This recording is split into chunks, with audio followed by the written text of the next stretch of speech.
Hi, Hello. Jacob. Hello po, hello. Jacob, introduce mo naman sarili mo sa viewers.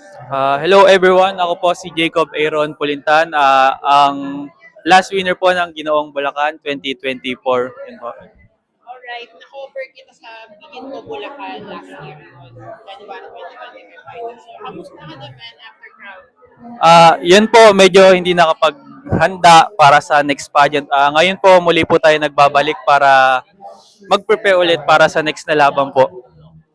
Ayan. So, very kilala, I mean, very known ka sa social media. Kilala ka. Hindi lang sa pagkaltag mo, pati sa pagmumotor mo actually. Wow. Musot lang ka natin. So, sino yung ka-riding in tandem? Ah, Nag-riding in tandem. Wala pa po eh sa mga gusto pong sumama sa akin sa mga pang-hold up, PM niyo lang po. Gwapo naman ako dati.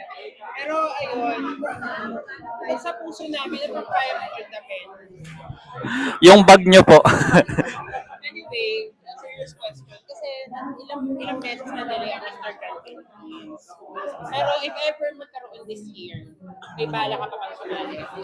Meron po kasi yun po talaga yung pinaghahandaan ko this year. Kasi last year po parang na-delay po siya. So, yung preparation ko po is medyo hindi ko po napagpokusan. And now, sabi po ng manager ko is matutuloy daw po this year. And pag natuloy po this year, ayun po, paghahandaan ko po.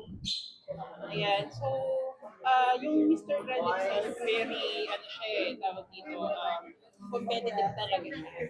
Tapos talagang, syempre, yung taga-Kapwa Bulacan, yung si Tan Perez ang reigning Mr. Grand Philippines. Sobrang nakaka-pressure po kasi Tan Perez po yung reigning. Kaya Nakausap mo ba siya? May advice ba siya sa'yo? wala po eh, pero nakikita ko po siya eh. Nahiya lang po akong batiin siya kasi. Yan naman nahihiya, kasama ko lang siya ng birthday niya eh. Hindi po kasi parang ang taas po kasi ng tingin ko kay Tan Perez, nakakahiya pong batiin eh. Pero kung, ayun, kung may itatanong ka sa kanya, ano yun? Siguro po yung kuha lang po ako ng advice sa kanya kung ano pong preparation yung ginawa niya para makuha niya po yung title as a Mr. Grand. Ayan. So, nung Bulacan, di kita nag-interview nun. Pero, pwede mo bang sabihin sa amin kung ano yung naramdaman mo nung tinawag ka bilang winner? Siyempre, sobrang saya ko po eh kasi sumali lang po ako dun for experience. Then hindi ko naman po inakalang mananalo po ako.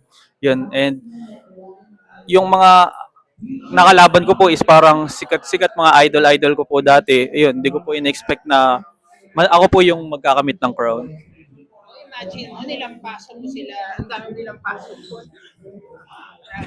Joke lang po, joke lang. Ayan, actually, yung mga kabatch mo, nag-national na rin sila. Sila yung taga-Pulinta. Opo, sila Saber po. Si Kurt Jemir, oo, ngayon kasali mo sa Philippine Islands.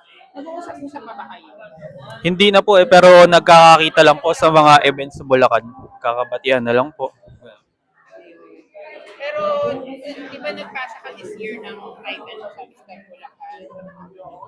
Siguro anong magiging advice mo sa successor mo? Yun lang po, kasi katim ko rin po yung nanalo, isa po sa katim ko. Siguro, ang may advice ko lang po sa kanya is mag-workout kasi yun po yung nakikita kong ano yun, yung parang hindi siya lamang sa ibang candidate. Hindi ko naman po sa inaano yung katawan niya, yung physical niya. Pero yun po yung pinaka Kasi nakikita ko pong magaling na siya sa communication. Then, workout na lang po talaga. Ayan. So, ang Bulacan, kilala siya bilang mga hata yung mga Bulakenyo, gano'n. Siyempre, taga doon si Sex Bomb Sunshine. So, anong instance sa buhay mo bukod sa pageantry na talagang lumaban ka, hindi ka umawat? Syempre yung sa buhay kasi hindi naman po ganun ka-successful yung buhay ko. Hindi po ako galing sa mayamang pamilya, hindi po ako galing sa ganun. Lahat po nung meron ako ngayon, syempre pinaghirapan ko po. Kumbaga, dahil din po sa pageantry kaya meron akong ganito kasi ang dami pong event, ang dami pong ganito ganyan. Kaya yun po. Anong message mo sa mga supporters, especially online? Sa mga supporters ko po, sobrang maraming salamat po sa pagsuporta nyo sa akin kasi wala po ako dito ngayon or wala po akong meron sa social media nang hindi po dahil sa kanila. Maraming salamat po sa inyo. Pero maraming salamat. Our Ginoong Bulacan 2024. Chico Politan. Ayun. And good luck. Hope to see you sa Mr. Grand Philippines soon. Thank you po.